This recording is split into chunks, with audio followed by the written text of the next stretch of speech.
Okay, I think we've got everything set up here. Bear with me here because this is my first time doing this.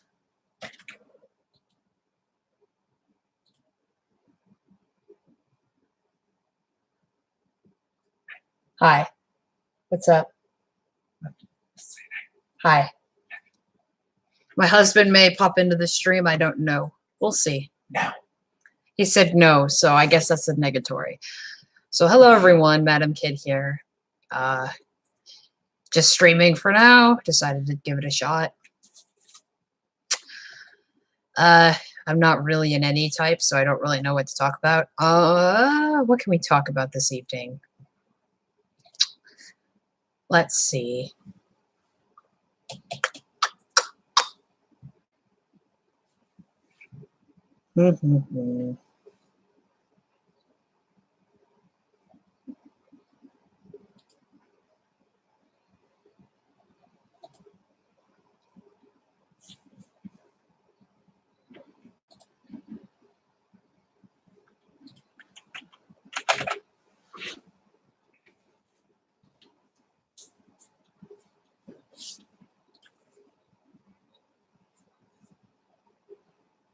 Okay, I see I've got one person in here.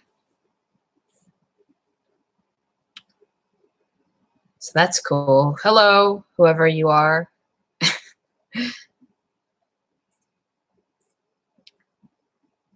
Oh, it's Dan. Hello, Dan. How are you doing tonight?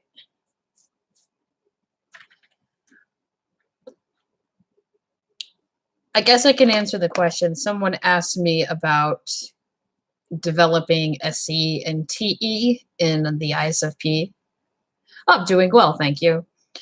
Someone talked about developing SE and TE in the ISFP. Well, the SE is going to be in your ego block, if you know anything about socionics. So it's going to be your second function.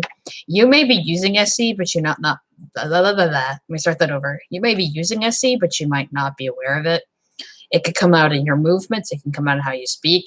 People who have SE are going to be more direct. They're going to be more in your face, to the point, versus someone with any, where if you listen to any, they're like, oh, but this happened, and then over here. Blah, blah, blah, blah. I mean, I know that's a completely stereotypical way to look at any, but it's going to look like that.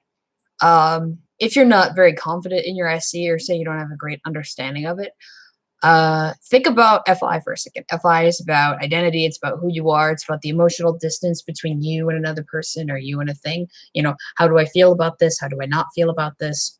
Is this important to me? Is this not important to me? Do I want to go forward with this? Do I not? And say you have a feeling about something. Say you want to express something. That SE is going to be your creative function, right?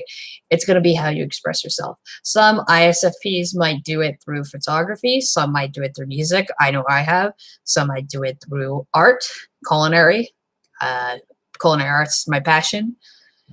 Specifically more into like the bread baking and meal pairing, wine, stuff like that. I mean, I don't really drink that much anymore. Well, I don't drink at all, but I like showing people how to pair foods and how to explore the art of taste, for lack of a better term. So basically any way to involve that, those sensations.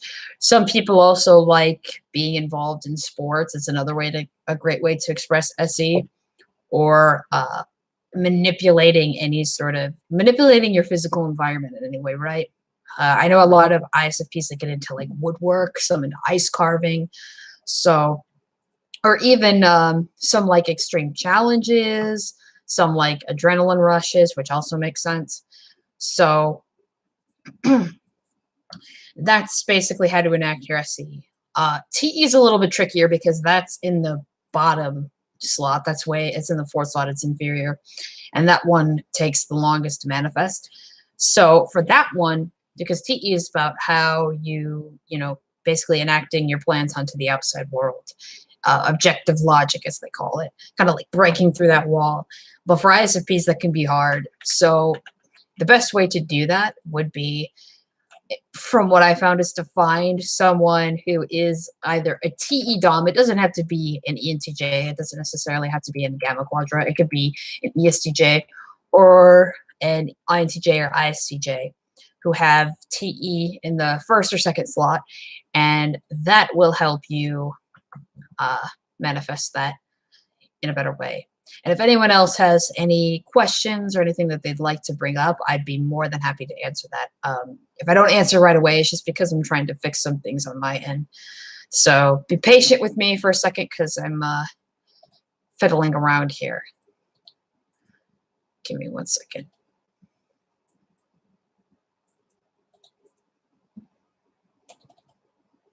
Oh, shoot.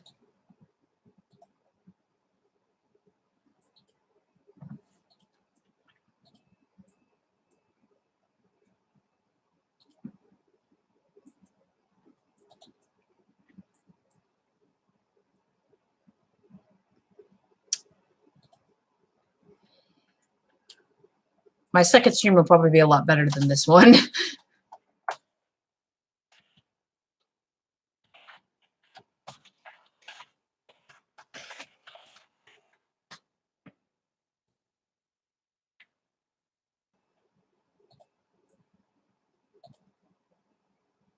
I'm just kind of chilling out, hanging out here. Whoops.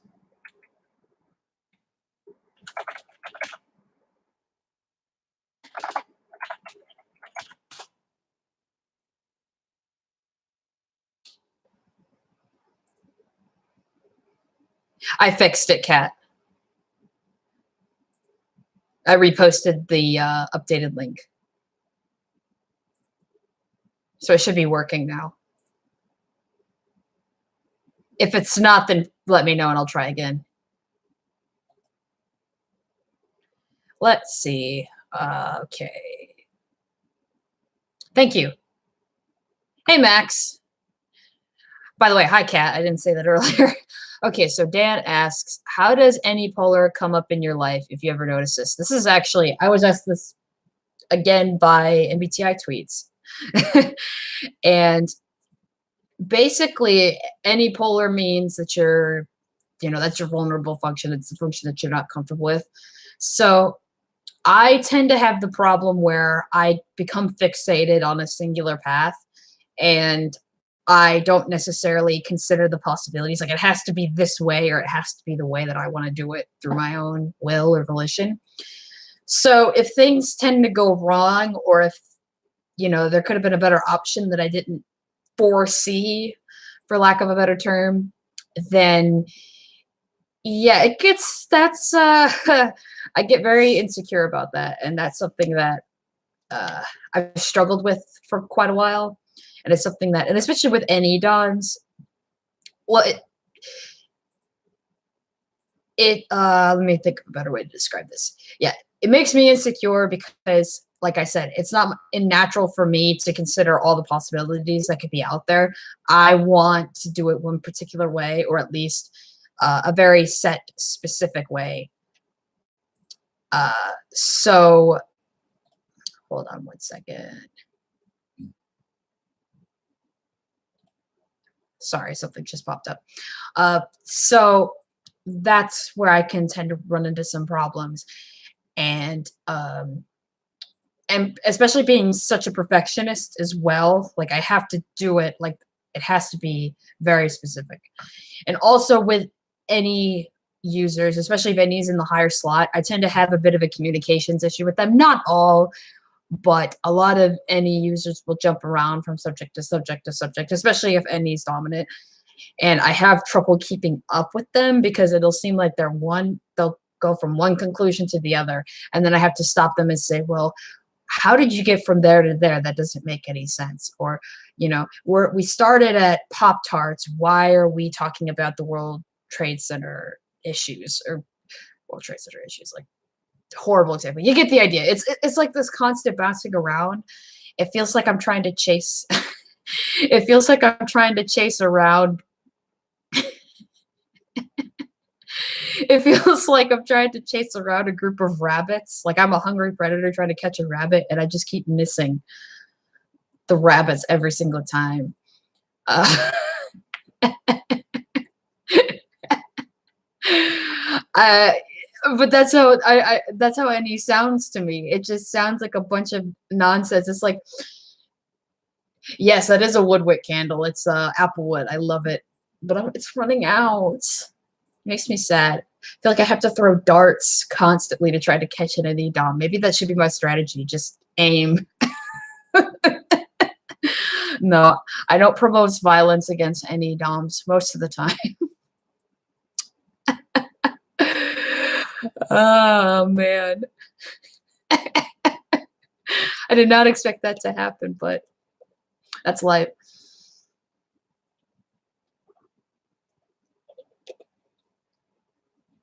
I don't know what the hell my husband is doing, but he hears me laughing, so he probably thinks I'm insane. Wouldn't be the first time. Make sure they try to catch it without relating it to something else. Yes, absolutely. Because once they relate it to something else, then it's game over. Then their mind is on a completely different subject. I feel with NE users, particularly NE doms, you have to have a leash for them, right? You have to kind of leash onto them and pull them a little bit. But the problem is I'm not very good at doing that, especially, I mean, I'm a perceiving type, and, you know, SE, I feel if you have a J type, like an NTJ or an NFJ, even the SFJs and STJs are better at kind of reining it in a little bit. Let's see.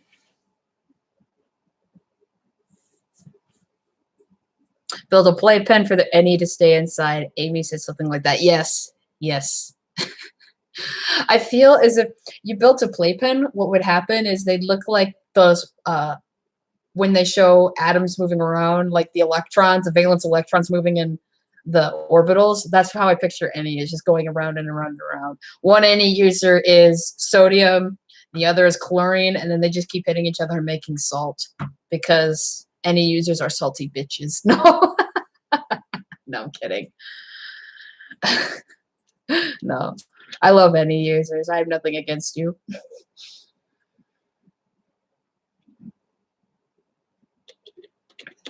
My husband uses NE, so, but it's in the bottom slot.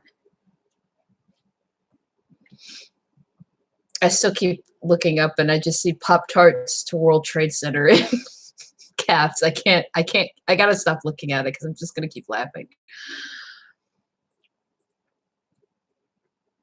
Someone also asked about my Enneagram type. I'm a 4-wing 3 SPSX. Reminds me of Nate's. Yes. Ooh, you know, walk me through the leap. Yes, walk me. Where are you going? Where are you going at this time of the night?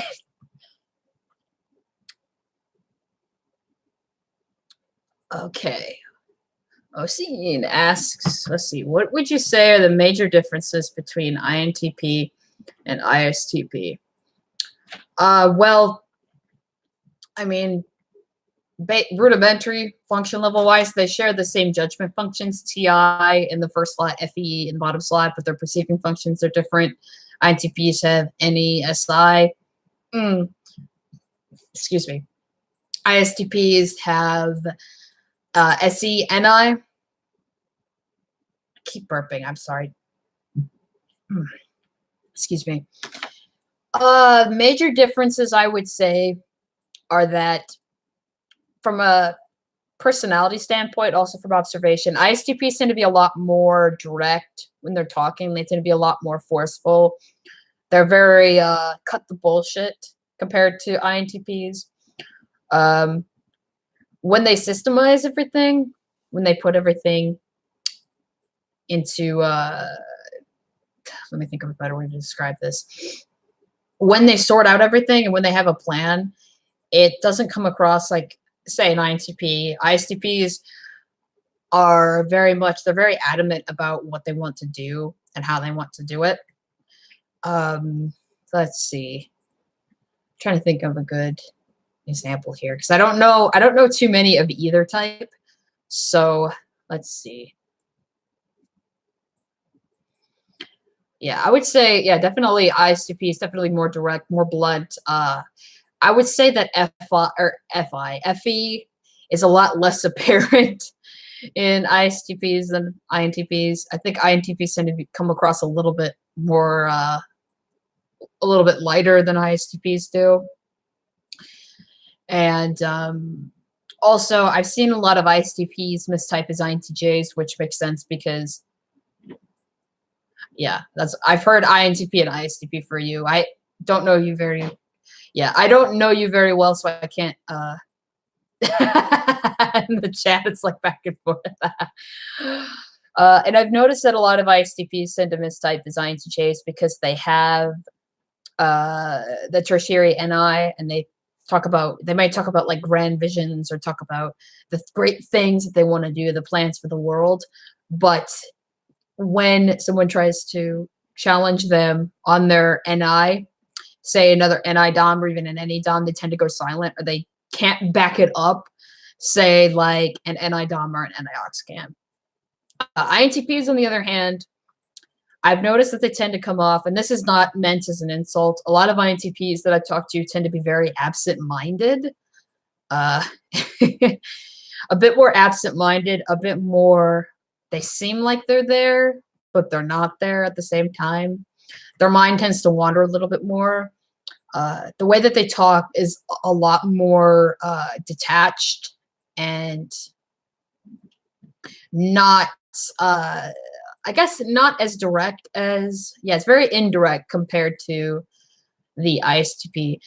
And this may be because alpha quadrus is the direct opposite of gamma with functions. So I feel that I can understand an ISTP a little bit better. I can communicate with them more. With an INTP, it tends to be a little bit trickier to decipher what they're talking about or try to find an area to relate to them. Yes, ISTPs can be very powerful forces. They're definitely more, I would say that they are more efficient than INTPs are, but that's not to say that INTPs cannot be efficient. INTPs tend to be a bit more, what's a good word to use them? We use for them, not to them. They're very mindful and they tend to be very observant, but it's more of a passive observation. I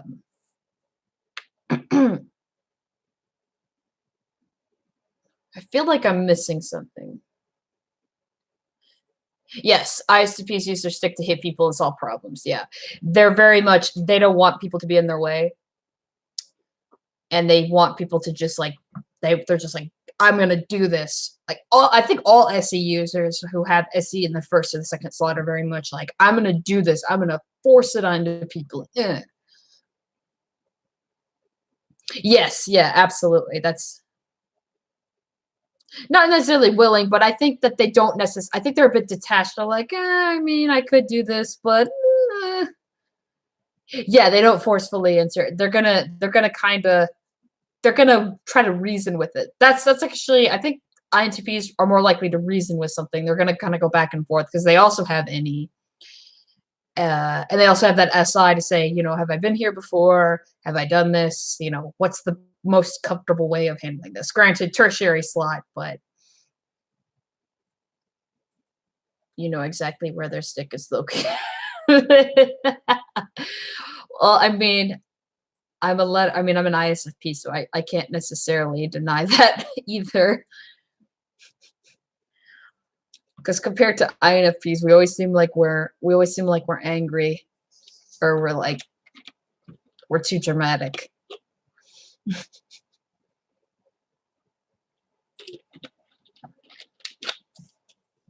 And someone asked about the difference between, I'm looking here, sorry. Difference between ISFPs and INFPs. I've talked about this quite a bit, but I guess I'm not going to talk about the functions because I've already beaten that to death with INFPs and ISFPs. I've done that, I think, in like 3 of my 4 videos. But I would say if you're looking for a difference in attitude or how they handle themselves, INFPs tend to be a lot more gentle. They tend to be a lot nicer, a lot nicer, a lot easier to deal with. I made this joke earlier where it seems that INFPs, they tend to be very not indulgent, that's not the right word. They tend to be very, I am failing words today, I'm sorry. Polar NE, goddammit. But they tend to like what they do. They tend to be very emotionally involved with what they like. That's a big difference. And they tend to identify a lot with themes and music and specific concepts and tend to be very kind towards them. And, you know, this is me, this is my culture, this is my identity. Whereas I think ISFPs can do that, but we're more likely to do that, but kind of rag on ourselves at the same time. Like,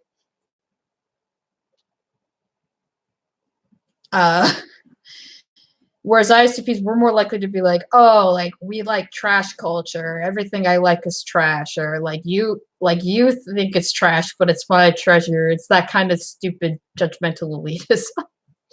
Let's see what is going on. Let's see. Madam Oyster just said, you guys might be right. I might be an ISTP. You're doing God's work. Oh, all right. Thank you. Excellent. I see. Here's the thing. Like, I wasn't sure how. Well, because like my description, I was like trying to think of like, okay, ISTPs, INTPs, and also the comments here. The comments in this section here really helped me a lot. I feel that if I get an idea in my head, you guys can help complete it. Because sometimes I'm like, so I have this vision, and then I freeze. So okay, Ocean's an ISTP. I might be an ISTP. Actually, ISTPs are by far one of the coolest types. I'm not just saying that because I'm an SE user, but they have a really good stack to work with function-wise. And they can definitely do great things if they know how to work and if they know like what direction to go in. But yeah, so I mean, if Kat, Ben, if I manage to convince you somehow, then I'm very happy. And then someone else said that the other day to me too, that somehow my video helped them become nice or helped them realize that they were nice. And I was like, really? That's cool, I guess. I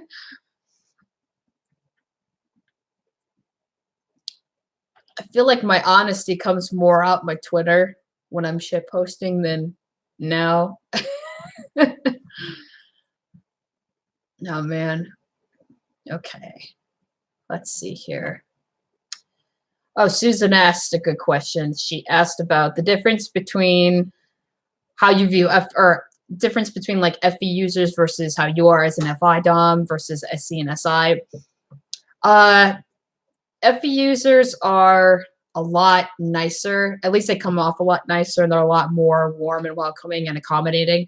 Rarely do I initiate contact with people, or have I seen FI people initiate contact with people. That's not always the case, but we're a bit more wary of letting people in or of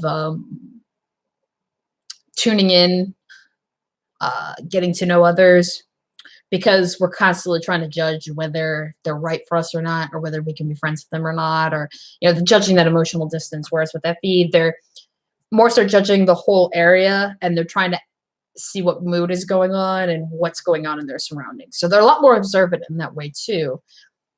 I would say that on the flip side, like, they're easy to meet up with and they're easy to, you know, establish a rapport with very early, but they're a little bit harder to get to know. But I think that's because of how FE works. And a lot of FE users have talked about how they need people to let them know, and this is all FE users, it's not just like DOMs, but FEOX like INFJ, ISFJ. A lot of them have to say that they need reassurance as to where I stand with them, or like if I'm upset with them or not, or if I have an issue, or if we're still good.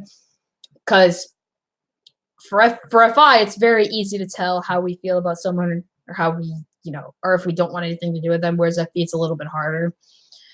And having most of my friends be FE, either Dom or Ox, it used to confuse the hell out of me, because I'm like, well, I'm like you, we're friends. Like, is there did I do something wrong? Did I da da da? And it's not that, but again, they just need that.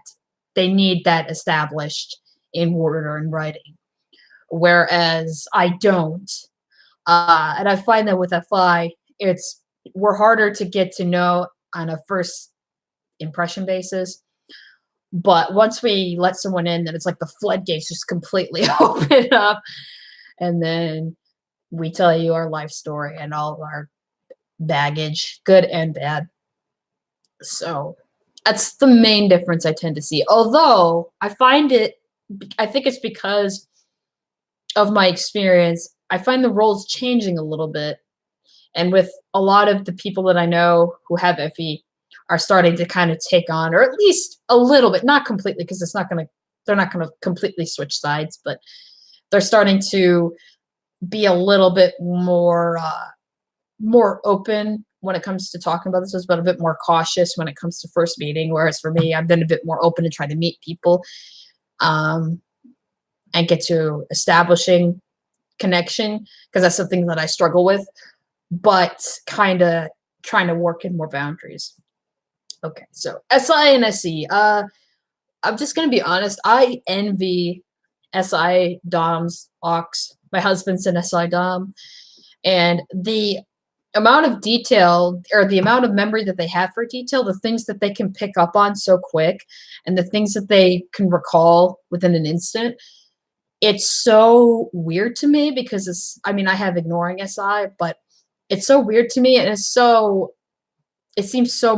just seems like black magic, even though it's not. It's very practical. That, I don't know. Like, my husband there are so many times where we'll be going out, or we'll be about to do something, and he's like, oh, wait, don't do this because, this reason, or something like that, where he'll pick up on things that I may have missed out, or he'll remember things that I cannot remember for the life of me. And he's constantly reminding me, because I forget everything. So yeah, they're a lot more detailed, a lot more aware.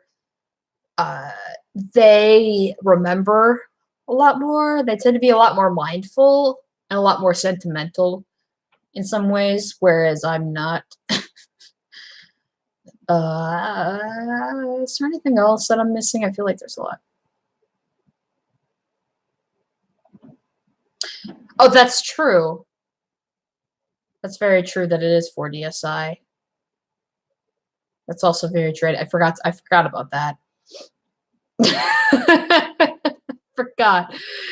That's very true. Oh wait, you know what? I feel like a dingus now, because we're discussing about that in a Discord chat that I'm in. We're discussing about it with the Nancy J, and semi-duality being an INFP, and then the ISFP being the dual, that ISFPs can help them with that 4DSI, but not in a typical fashion, not with SI in the main block. So that's very true. I forgot, like I said, I forgot about that. So thank you for pointing that out. When it comes to like the 4D and positive, negative, I'm still learning a little bit about that kind of stuff. I'm not that familiar with it. Most of my familiarity in typology is like archetypes, quadras, the general gist of the types, more or less. But when it comes down to the main ego block, when it comes to the functions, it's a little bit, it's definitely something that I need to study more and work on. What type were you, Dan Klein? I can't remember. I don't know if you told me or not.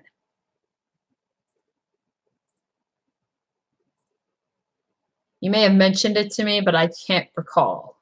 Because I know everyone else's type on here. And Oseen is now an ISTP, apparently, which is awesome.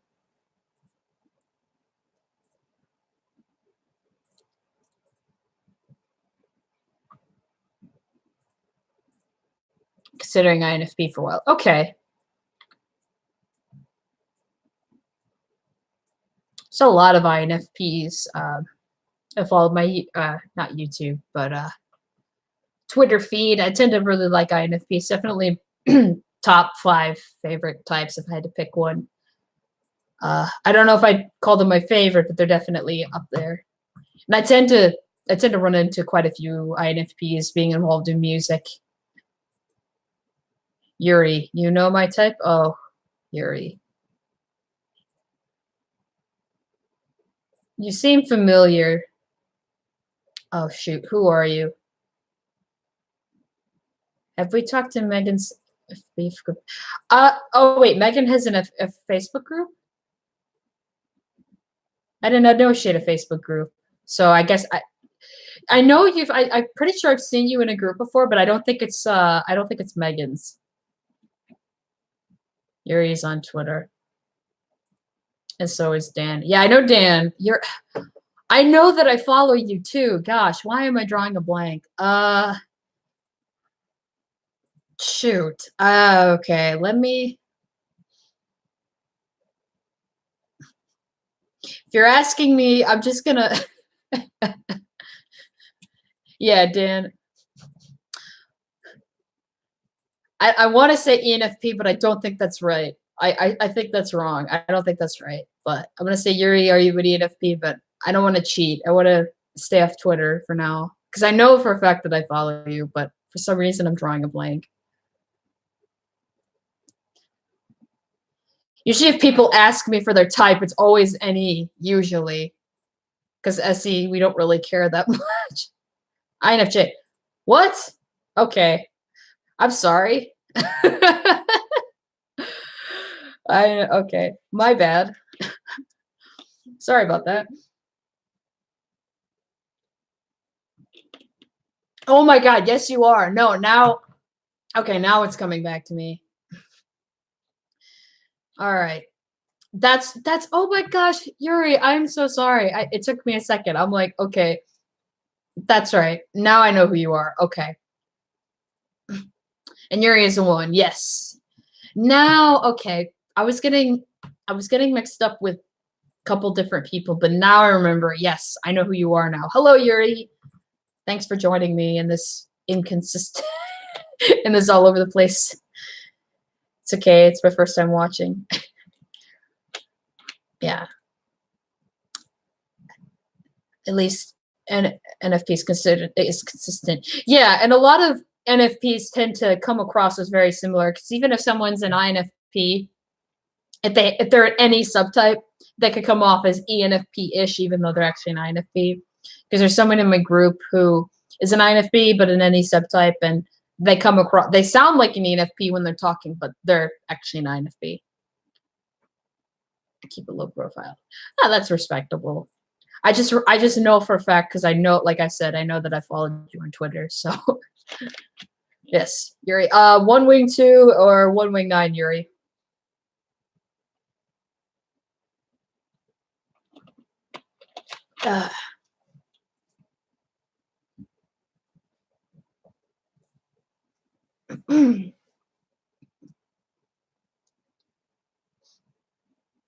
One wing 9. Okay, I know quite a few. At least the INFJs that I know are actually INFJs. I know a decent amount that him and I assume tri-type. Nice. 125, or depending on which, could be 152, 125. Awesome. Yeah, I know quite a few INFJs that are 1 wing 9 or 9 wing 1, one of the two. Although I could see 1 wing 2 for INFJ as well.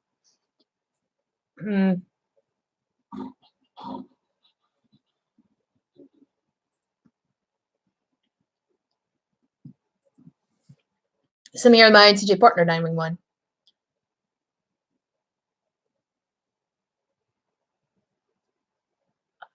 I do recall that you liked a tweet by Liv after I ranted about host Eric. I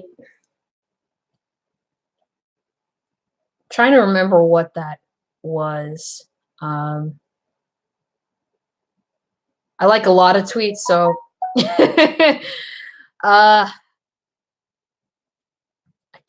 apologize. I don't exactly remember which one that was. So okay, let's see here. Someone's tagging me.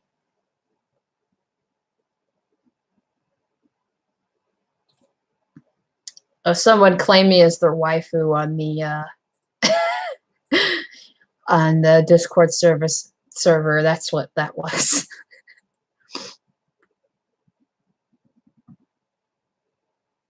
She doesn't tweet. Yeah, I don't remember. I apologize. I don't remember what tweet that was. So, if I did like it, then I probably did. But yeah, my memory for remembering for like what I liked or what I retweeted, unless I'm looking at my page, is not the greatest. So I apologize. Oh, okay. INTJ partner 911. Good typing. My husband is an ISTJ and he's a 9, but he's a 9 wing 8. SP. I want to say SPSO sounds correct. Yeah, I think SPSO for his instinctual variant.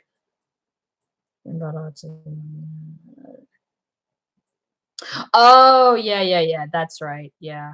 That's unfortunate. I'm sorry that that happened to you. I've been in situations like that, not in that particular place, but on different forums where I've talked about issues or that's actually a huge problem that you tend to run into on different typology servers where people will say you're not this because there's not like empirical or there's not any evidence to support it, which I don't that kind of mentality is not exactly the best way to look at things because people have their own issues and some are easily detectable, others are not, and especially with autism and things like that where it's measured on a spectrum, that's uh, unless you're someone who knows what they're talking about or has a lot of knowledge in it, it's not always the greatest to say you're not something. So I actually had a similar issue like that on a previous group that I used to be part of where I talked about my alcohol abuse and the alcoholism, which almost 2 years sober, but I was opened up about it and I had someone tell me that I wasn't an alcoholic because I wasn't like something weird about that I didn't present any of the obvious signs or just it was really really weird and just it was by someone who was not like a doctor or a rehab specialist, so I don't know, like it didn't really get to me that much because I'm just like what are you doing? So it's best, I mean it is upsetting, but at the same time like there's always going to be people who want to try to have that sort of authority to try to say you aren't something because you don't present this or this. So I would say just try not to take it too personally or try not to right. Yeah. That's part of it too. So yeah, I try not to. That's also why when it comes to Twitter, when it also comes to these sort of things, I try to be careful as to what I talk about. Not because I'm afraid to talk about it. I mean, you could ask me any raw or weird question, and I mean, unless there's another person involved where their privacy, where they want their own privacy, then yeah, I'm not gonna budge. But if it's something about me, then I don't really care. And if people assume people are always going to assume things and always going to judge a book by its cover anyway. So I try not to take it too I try not to get too involved with it. I used to a lot, and I used to get very pissed off about it and start arguments, but after a while it just, there's always going to be someone who's going to flap their gums. So yeah, so, like I said, I know that I heard about that happening and I'm sorry about that, but yeah. And a good thing too is I think because I've been involved in a lot of bad typology servers, and just like there are with the people who believe a lot of the toxic ideas about typology, that when you find the right group of people, when you find the people that really like you and that support you, it's a fantastic thing. Like the group that I have now, and even extending it further, going onto Twitter, and the people that talk to me and like to hear what I have to say, or get involved, or even just like joking back and forth. Like I'm incredibly grateful for it. And just seeing how people can. There's my husband back there.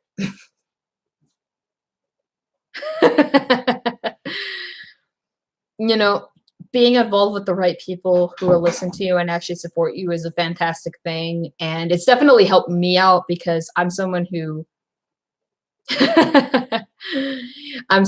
struggles in that regard.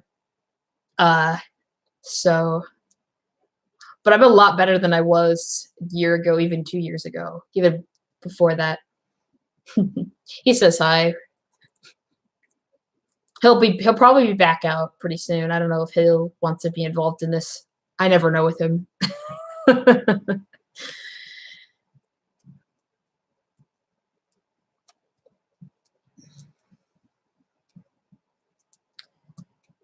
Let's see.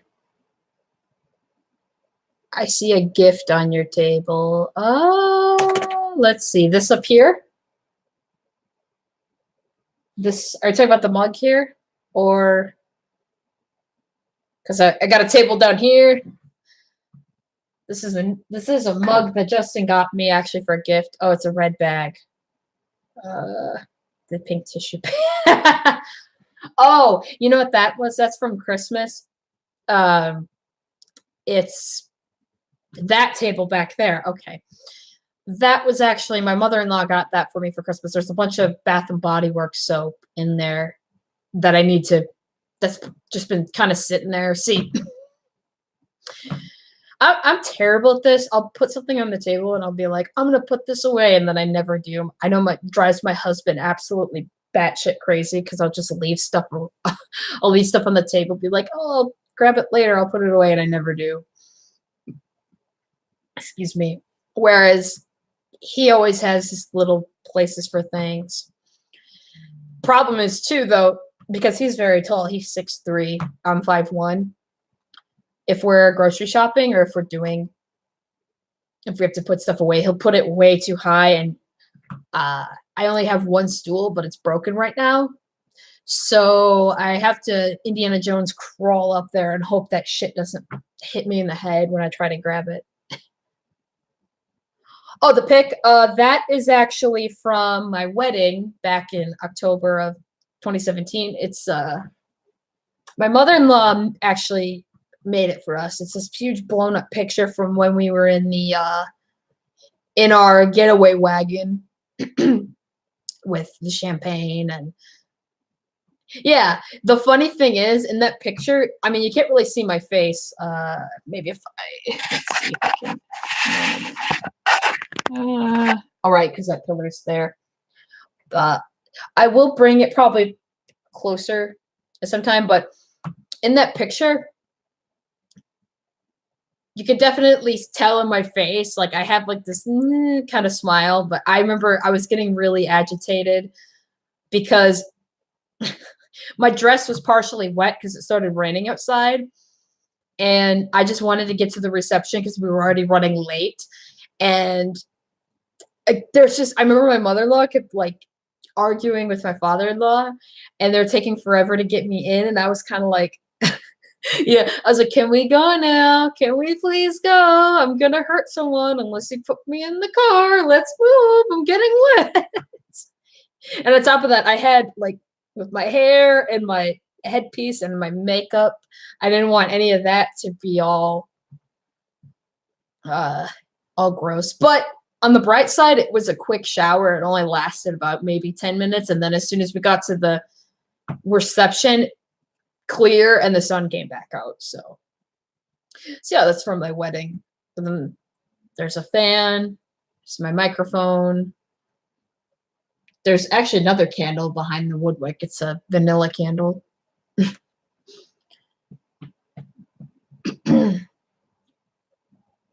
I can hear my husband talking in the bathroom. I don't know what he's doing. Oh, he's watching it.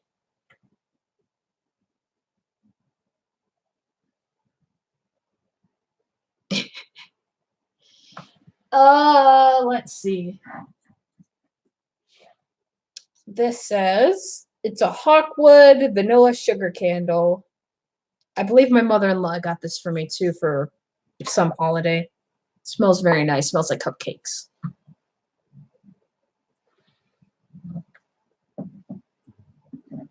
The bad thing is I smell it and I want to eat it, even though I know it's not edible.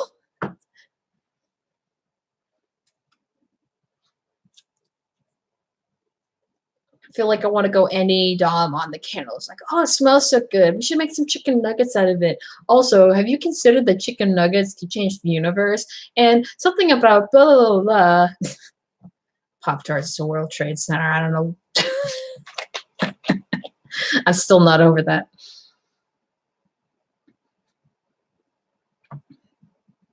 I feel like if I tell that to Nate, then he's never going to let me hear the end of it. Ooh, a rainbow! So, the chicken nuggets, no.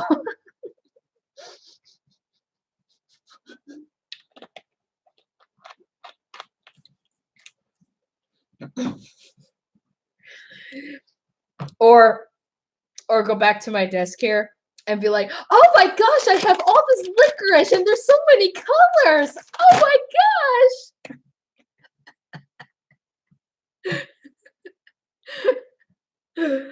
My husband's gonna be like, what the hell is wrong with you?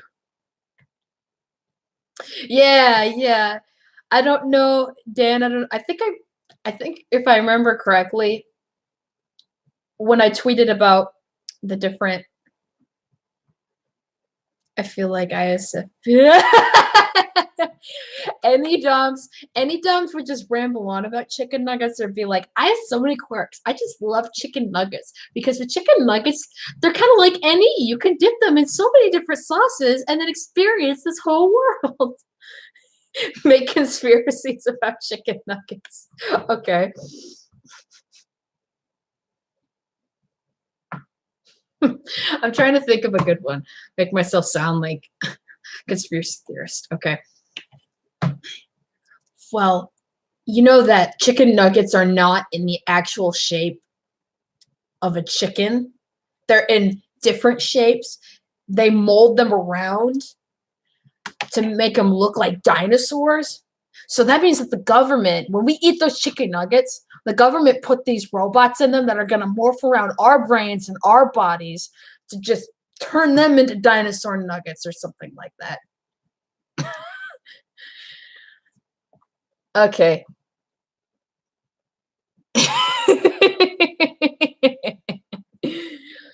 What do ENTJs think of chicken nuggets and why does that impress you?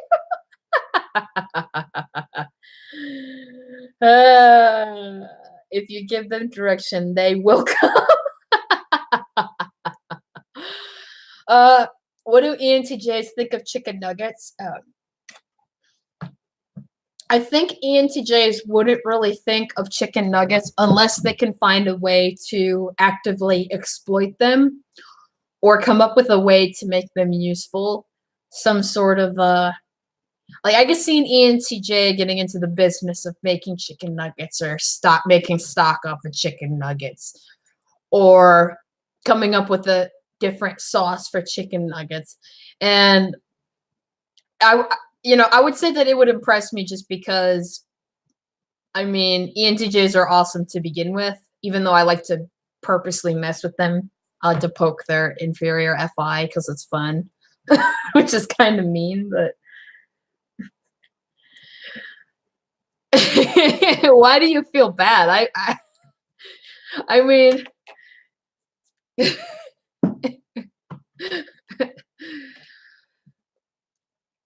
don't feel bad. It's hilarious. I'm not gonna have a fantastic answer for that question, but I'm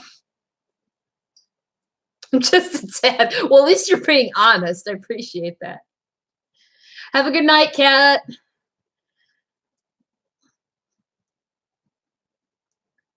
Yeah. Thank you for joining in, by the way. Not yet. Okay. Oh, it's go soon. I'm sorry. I didn't see the last part because I was stuck in trying to any soon. No, no, no, no, no, no, no, no. I wasn't trying to. I I did not see the soon BTW heart that why I mean I guess ENTJs wouldn't really think of chicken nuggets unless they had a reason to. And then maybe ENTJs would come up with some really weird moral or some sort of weird emotional attachment, kind of like how Kat was talking about with ENTJs getting emotional about very specific things. Now, how would an ENTJ get emotional about a chicken nugget or chicken nuggets? I could see maybe if someone that they were friends with or someone that they had some sort of attachment maybe loved chicken nuggets and like every time that they smell it or they eat it, it reminds them of said person. Uh, and maybe it impresses me because it's linking into their FI.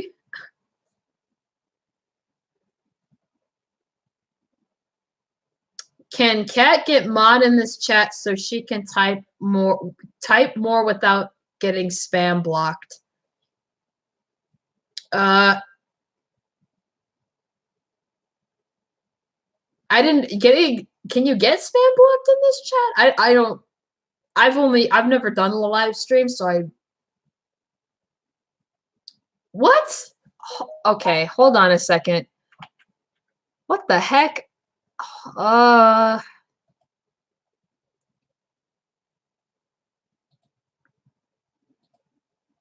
I'm sorry.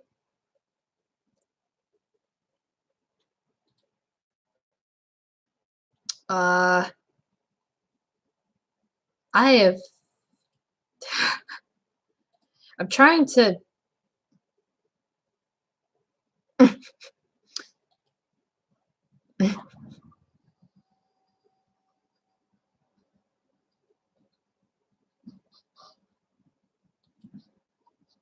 okay. Oh, what the heck is going on now?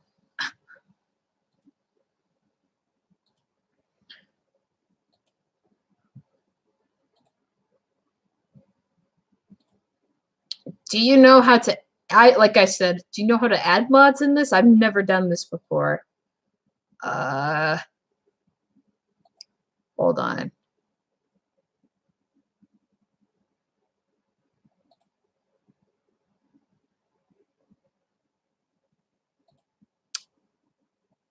Uh Whoa. Okay.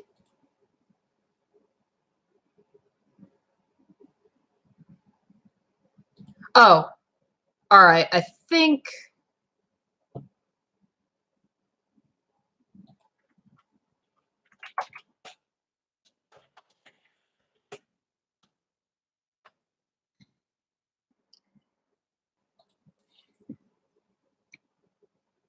I may have figured out the problem here.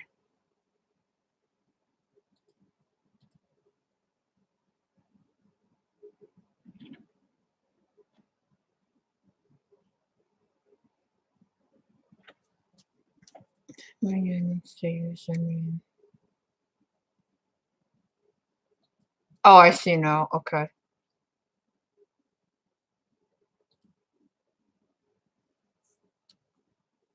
Okay. All right. Cat should be good to go, and I will go ahead and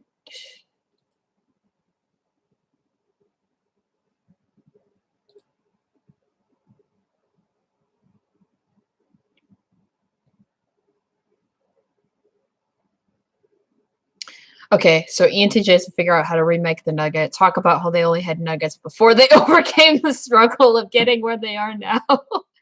It gave them the motivation to reinvent this better nugget based on the hardships of life they'd endure. Now they turn that into a powerful way to make money. Oh my God. Oh my, oh, no, no, no. This is actually because, uh, yay, I saw what you typed to me. And that is so true because, um, my friend who's an INTJ, I can't talk about what he's doing because, you know, he wants to keep it a surprise, whatnot. But the way that you framed it is the exact way that he talked about. Like he's gonna reinvent what he's doing with his project. And you know, I struggled harder, I did more, blah blah blah. Like that wording, it gave me like a flashback to how he talked about it when he was talking about what he's doing. And oh my fucking God. I just got such a laugh out of it because it's like, I mean, he's not an ENTJ, but still. Yeah, yeah, exactly. Well, and I was telling him about being involved in the about being involved in the group and getting to know people. And he's always like, you know, I taught you all these things and you've got a new life point and you're doing great. Go out and talk to more people. Don't just sit around. You could do it. You could be social. Don't be shy, sort of thing. About yep, how to overcome ethical crap. Okay, what did okay. How have you learned so much about typology and socionics in particular when the descriptions seem to be so abstract and biased towards intuitive readers? Was it a challenge or was it not a problem? It was a challenge at first when granted, I didn't know what I was doing and I was strictly reading MBTI. I wasn't reading socionics. And I didn't necessarily have the best teachers for it at first. There are a lot of people who were very biased or trying to base it off of behavior or trying to go off of their own sort of weird theories that made no sense and held absolutely no water. And that's where a lot of sensors tend to get mixed up is, or they tend to think that they are intuitives when they're in fact not because of that intuitive bias and because they want to relate to something, not necessarily figure out how something works. I know I'm speaking for SFPs. I don't know about STPs if they can relate to that or not, but that's the biggest issue that I've seen. I got into typology. I don't exactly remember when, but yeah, I mistyped as an INTJ and then an INFJ. And I remember reading about it and thinking, why are people getting into this so much? Like it seemed like some sort of like weird religion or some sort of practice that just didn't really make sense, or it seemed like a cool fad, but just something that wasn't necessarily for me, at least at first. And I took a break from typology for a while. And it wasn't until I went back to Enneagram when I started to learn about Enneagram. And when an ENFJ that I know got me back into typology, I was talking to her. I'm like, I don't know about MBTI. It doesn't really make that much sense to me. And, you know, it seems like I don't really know my type because, you know, the descriptions are not very good. And even the descriptions of the functions are not very good. And she was kind of like, oh, no, no, no, no, no. You're looking at the wrong thing. Let's take a look at socionics.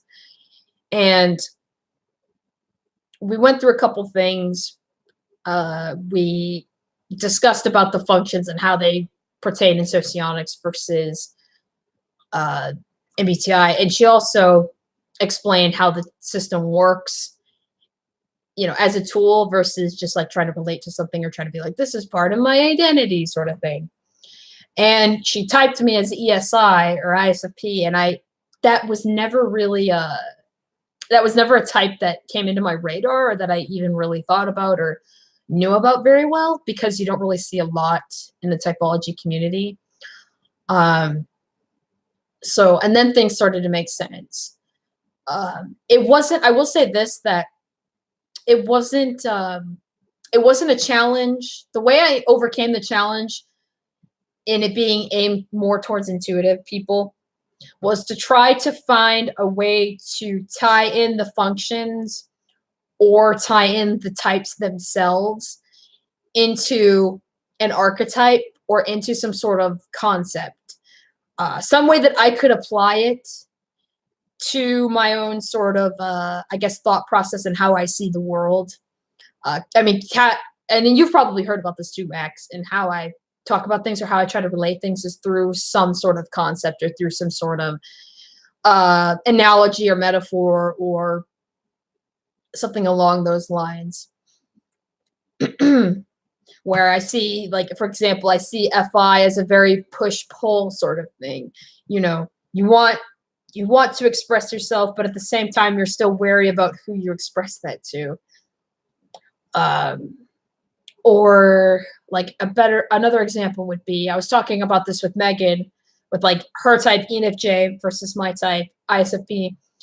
Whereas she says she finds it easy to come up with ideas and to come up with what she wants to do, but the hardest part that she has is trying to make that work in reality. Whereas for me, it's the reverse. Like, I can work really well with reality. I can usually make do and just do whatever I can do in this reality. But I have trouble finding a way to make it work, or finding out a way, finding motivation, and really narrowing that down into a single path versus just going to every venue in reality and experimenting. So it was a challenge at first, but then it got easier over time. And I think actually pretty much everything that I've done, because I'm someone who I didn't do very well in school, and I also didn't, like, it's hard for me to pick up on things. I'm a bit of a slow learner. Like, it takes a lot of repetitions for me to pick up, but then once I do, it's like instant, and then I can just do it.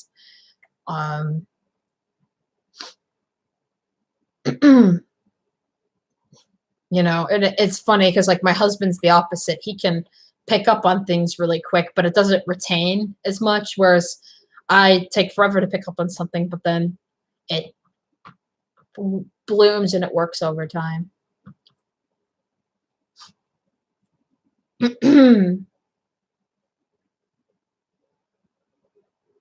Yeah, I've considered at some point, I mean, like I said, I still have a lot of things to learn, and I still have a lot of areas to expand on with typology, because my understanding is still fairly intermediate. I would say not quite advanced, because I still have to learn about like 4D and all that stuff. But I would like to come up with maybe a guide or perhaps better descriptions for SC users, or for someone with SC in their stack, just to give them like a better way to look at it versus just those intuitive concepts. That's not to say that we can't, but it'd be good to find a way to kind of meet in the middle somewhere. And I guess I could apply to SI as well. Are the function descriptions different for MBTI than it is for socionics? Well, different in a couple ways. I know that I would say that the socionics descriptions tend to, how do I put it? Like a cosmetic, yeah, yes, different. Like a cosmetic example is like FI is not called introverted feeling, it's called introverted ethics. Same thing with extroverted feeling is extroverted ethics. And then the colors of the ego blocks change. Same thing with thinking, it's called extroverted logic, introverted logic. Also, I would say that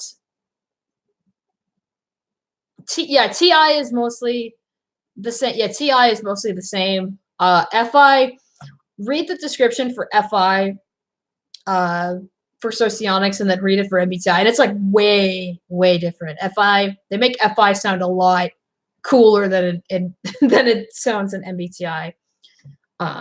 It's not just about feelings and values and principles, which you tend to see that rhetoric a lot in MBTI, which that's part of it, but that's not the complete equation. You know, FI, introverted ethics, is also about the emotional distance that, as I said before, the emotional distance that you calculate from thing to thing or from person to person, and also the level of judgment that you'll use or how much you'll interact or pull away from something, depending on how you perceive it.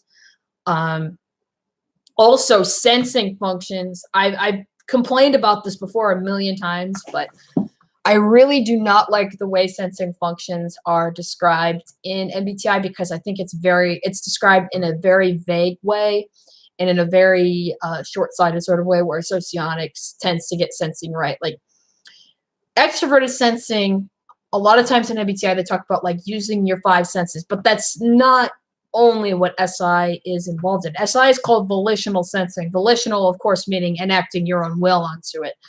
So extroverted sensing is how you're enacting your own will on the physical world or the practical, what already exists here in the now, and what you can do to either physically manipulate it or work with it or make it better.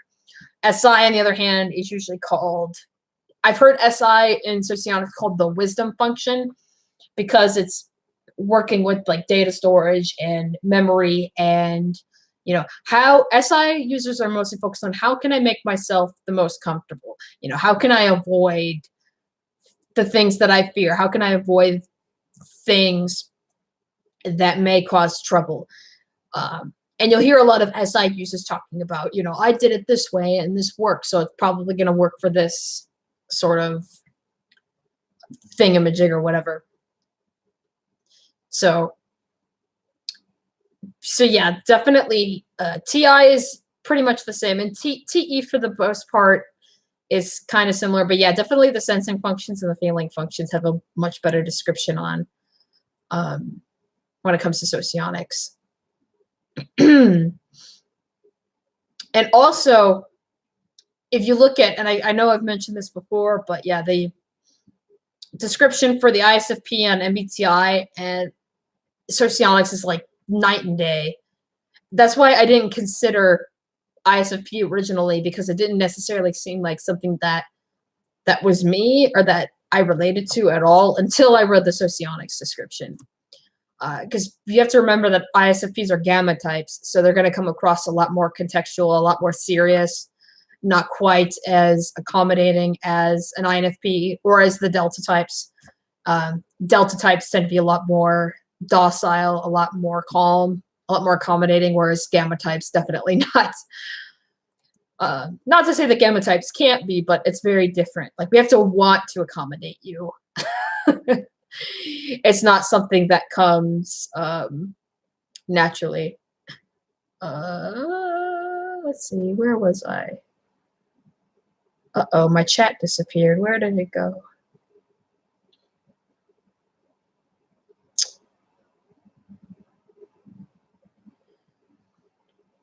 Do you think a good knowledge of typology when you were still in school would have had a significant positive effect on your academic performance?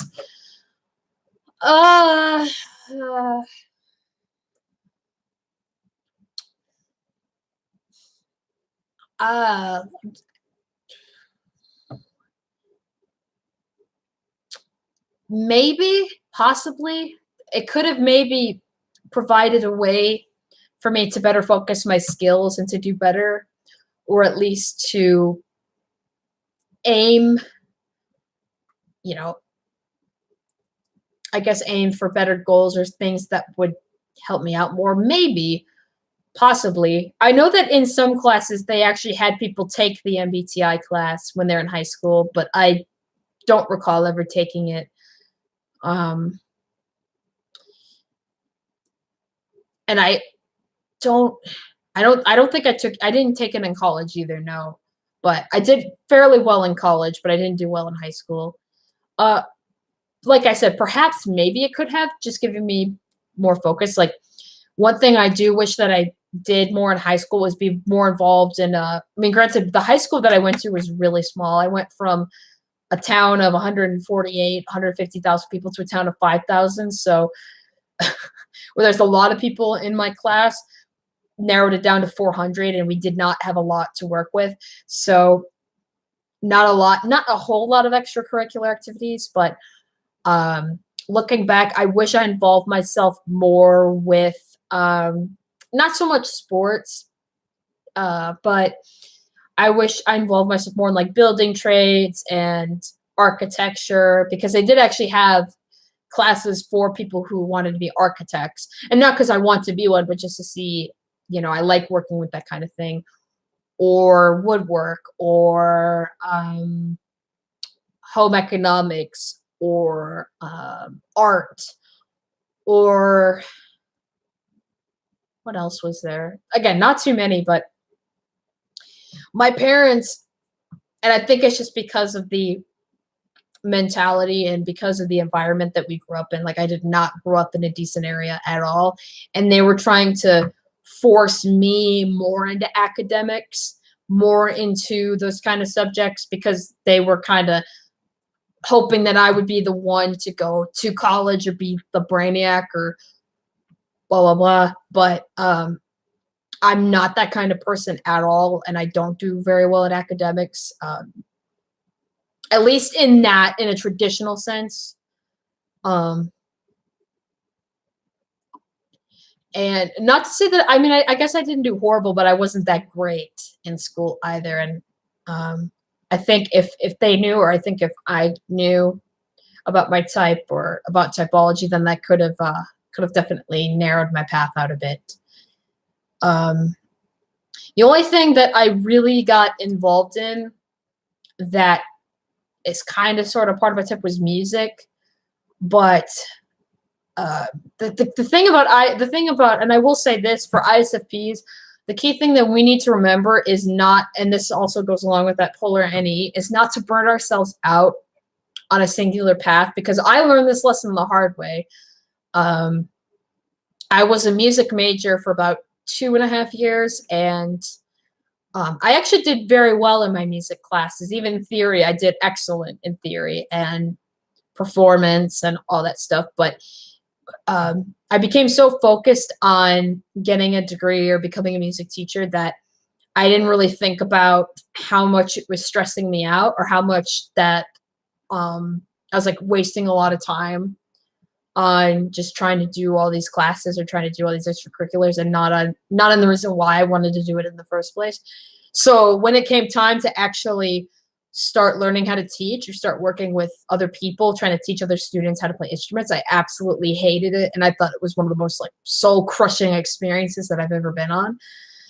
And not just that, but how music is taught in college in general, it made me lose my love and my motivation for music for like 2 or 3 years.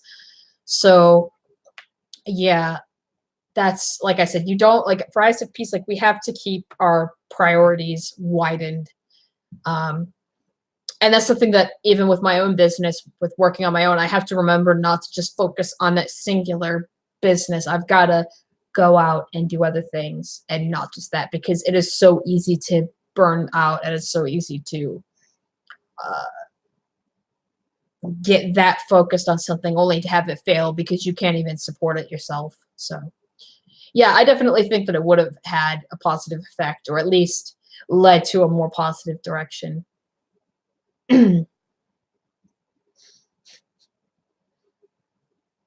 So yeah, I guess I can answer that polar NE question a little better now. Or I answered it a little bit better, because I guess I never thought of it that way, but yeah, that's definitely a huge problem.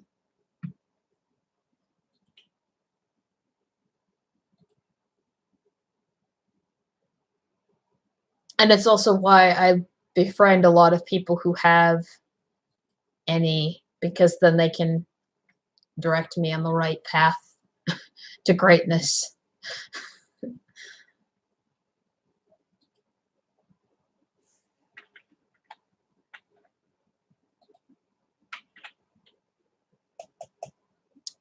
Let's see here.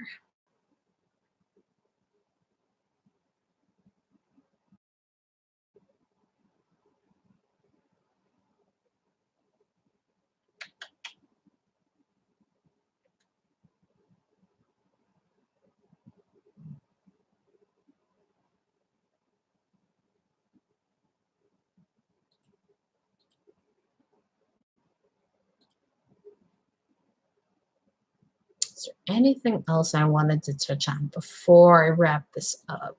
Let me double check.